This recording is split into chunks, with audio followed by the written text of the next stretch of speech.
Ini keganjilan proses hukum yang ke-8 dari 30 keganjilan pemeriksaan calon tersangka.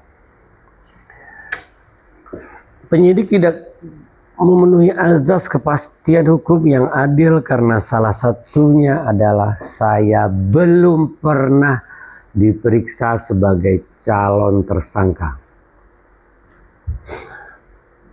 Memaknai dan menilik putusan Mahkamah Konstitusi nomor 21/PUU garis datar 12 Romawi garis miring 2014 halaman 98 disebutkan agar memenuhi azas kepastian hukum yang adil sebagaimana pasal 28D ayat 1 Undang-Undang Dasar 1945 serta memenuhi azas lex serta dan lex stricta, maka frasa tersebut harus ditafsirkan sekurang-kurangnya dua alat bukti yang termuat dalam pasal 184 KUHP dan disertai pemeriksaan calon tersangkanya.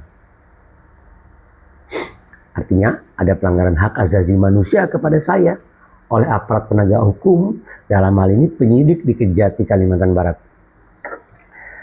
Saya harus jujur bahwa pemberian keterangan sebelum tersangka itu saya buat sendiri, dan apakah itu bentuk SOP daripada berita acara pemeriksaan saksi. Fakta hukumnya berdasarkan berkas perkara, penetapan saya sebagai tersangka itu pada tanggal 23 Mei 2016. Pemeriksaan atau berita acara pemeriksaan saya justru setelah menjadi tersangka pada tanggal 7, 8, 9 Juni 2016 dan tanggal 15 Agustus 2016. Fakta yang terjadi pada diri saya pernah dipanggil ke kantor Kejaksaan Tinggi Kalbar sebelum penetapan tersangka, itu satu kali, oleh seorang jaksa yang meminta saya hadir. Kemudian saya diserahkan laptop dan diminta untuk mengisi pertanyaan dan menjawab sendiri dalam format berita acara pemeriksaan dengan cara saya mengetik sendiri menggunakan laptop jaksa tersebut. Tidak ada tanya jawab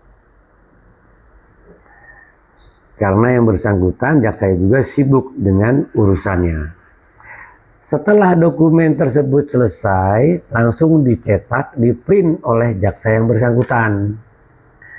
Nah, pada saat saya sedang menandatangani, tiba-tiba di belakang saya ada seorang berpostur tubuh agak kecil dan warna kulitnya agak hitam. Sepertinya pejabat di sana.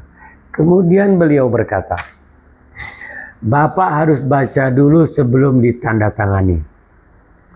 Lantas saya diam saja dan terus tanda tangan.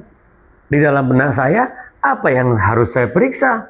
Karena semua yang saya tanda tangani adalah saya sendiri yang membuatnya. Jika hal ini merupakan bentuk legal atas pemeriksaan kepada diri saya, maka saya katakan tidak, karena tidak ada dialog sama sekali. Karena saat itu jaksa tersebut sibuk bekerja di komputer lain, dan saya ingat yang saya sampaikan di dokumen tersebut hanya hak dan kewajiban seorang panitia lelang terkait dengan peran saya saat itu, tidak lebih. Periksa saja kalau dokumen itu masih ada. Maka saya hanya bisa bilang, kalian sebagai aparat penegak hukum, tipu daya apa sampai hal ini bisa terjadi? Kalian terlalu anggap remeh, menganggap kami tidak tahu hukum sehingga kalian perlakukan semaunya. Ternyata kalian salah. Baik penyidik Kejati Kalbar dan hakim di bawah Mahkamah Agung, berulang-ulang saya katakan, kalian memang punya kewenangan saat ini untuk mengatur hukum.